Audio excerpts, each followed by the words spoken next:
Jaz mislim, da je to osnovna naloga umetnosti, da je odzivna, da se odziva na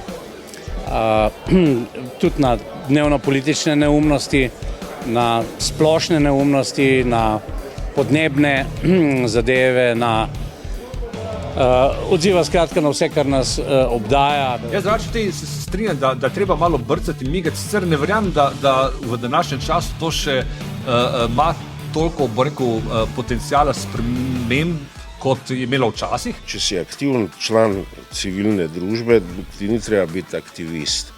Lahko pa v trenutku, kot je ta, poveš svoje mnenje in z njim vplivaš na sorodne duše. Umetnost je odraz realnosti sveta, ne, mislim pač, mi smo gledalo tega, kar je, ne.